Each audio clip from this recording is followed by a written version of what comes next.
राधे राधे महाराज जी ईश्वर सर्वव्यापी हैं, कण कण में ईश्वर का वास है। किंतु जब हम मंदिर में जाते हैं तो एक अलग अनुभूति होती है। ईश्वर से साक्षात्कार जैसा अनुभव मंदिर में प्राप्त होता है, जो अन्यत्र कहीं नहीं प्राप्त होता। महाराज जी ऐसा क्यों होता है?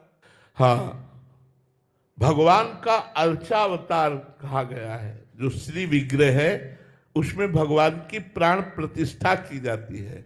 जैसे दूध में घी है, पर जब हम उसकी प्रक्रिया करके निकालते हैं तभी स्वाद मिलता है। दूध पीने से घी का स्वाद नहीं मिलेगा।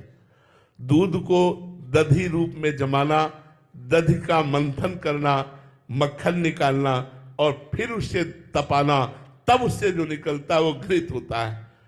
यद्यपि दूध में घी है, पर घी का स्वाद एक निराला है और वो पद्धति से निकलता है। तो ऐसे ही कण कण को मिला करके जब आकार दिया गया और उसे आकार में प्राण प्रतिष्ठा की गई, और जब भक्तजन अर्चना के द्वारा भगवान को वहां प्रकट कर लिए, तो अर्चा विग्रह में स्वयं भगवान विराजमान है। तो अव्यक्त भगवान से व्यक्त भगवान का सुख तो मिलेगा ही अधिक।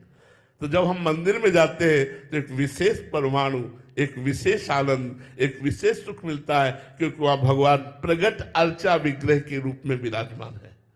महाराज जी जो साधक या महापुरुष जन व्यापी मतलब जो प्रभु अंदर विराजमान है, उनमें भी जब भगवत भाव करते हैं, उनको भी प्रत्येक चलते फिरते बिल्कुल ऐसा ही अनुभव होता है जैसे इसको मंदिर में अनुभव होता है। ऐसे हर व्यक्ति, वस्तु, स्थान तभी तो निरंतर परमानंद में मगन रहता है, क्योंकि सर्वत्र भगवान का दर्शन करता है। श्री राम में सब जग जानी, करो प्रणाम जोरी जुग पानी। वो मंदिर में जाए या ना जाए, वो हर समय परमानंद में मगन रहता है, क्योंकि सब में श्री राम को देखता है। सर्वम खलमिदम ब्रह्म ने नास्ति किंचन, सर्वत्र ब्रह्म बुद्धि हो गई तो ब्रह्म भूता प्रसन्नात्मा न शोचति न कांक्षति, समा सर्वेषु भूतेषु मद्भक्तिम लभते पराम। वो ब्रह्म भूत हर समय अखंड प्रसन्नता को प्राप्त होता है, जो सर्वत्र भगवान का समदर्शिना, जो सर्वत्र भगवान का दर्शन करता है, सर्वत्र आत्मस्वरूप का दर्शन।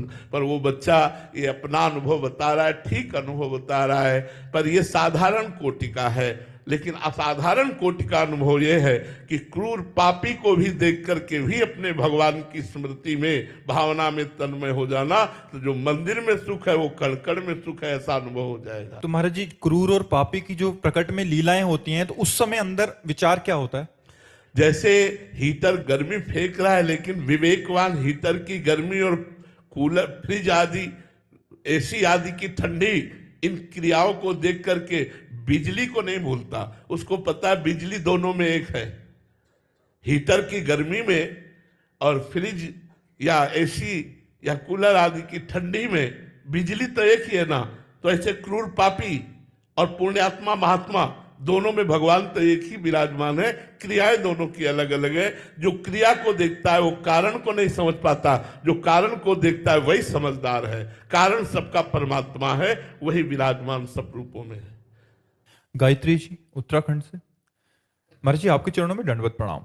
गुरुदेव, भगवत प्राप्ति और प्रेम प्राप्ति में कुछ फर्क है क्या? भगवत प्राप्ति में मोक्ष भी आता है, सारिष्ट सामीप्य सायुज्य एकत्व आदि।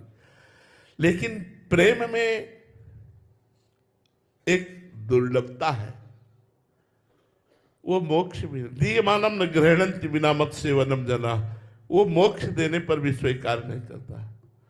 वो अपना कल्याण भी नहीं चाहता, वो बस अपने प्यारे के वियोग में तड़पना चाहता है।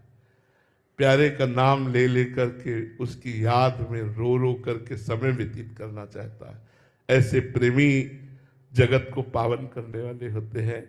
जो मोक्षाभिलाषी है वो तो धन्य है ही, लेकिन जो मोक्ष त्यागी है, मोक्ष का भी त्याग करके भगवान के विरह में तड़पना चाहते हैं। इसीलिए गोपियों की चरण वंदना परम ज्ञानी बृहस्पति शिष्य, भगवान के मित्र, भगवान के मंत्री उद्धव जी ने की। क्यों?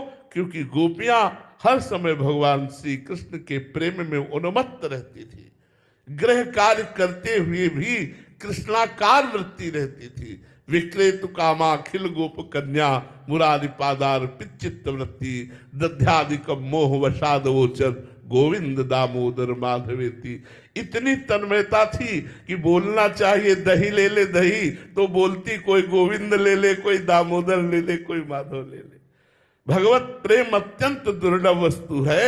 भगवान से यही प्रार्थना करनी चाहिए कि प्रभु मुझे अपने चरणों का प्रेम प्रदान कीजिए, अपने नाम का प्रेम प्रदान कीजिए, अपने धाम का प्रेम प्रदान कीजिए, अपने रूप का प्रेम प्रदान कीजिए। और मैं कभी मोक्ष या कल्याण नहीं चाहता। प्रभु यत्र यत्र मम जन्म कर्म भी नारके परमे पदे थवा राधिका रत निकुंज मंडली तत् तत्र हृदय में विराजताम। चाहे मुझे नरक में रखो, चाहे परम पद में, मुझे कोई परवाह नहीं, पर स्वामी आपका स्मरण, आपकी रूप माधुरी, आपकी लीला माधुरी का चिंतन कर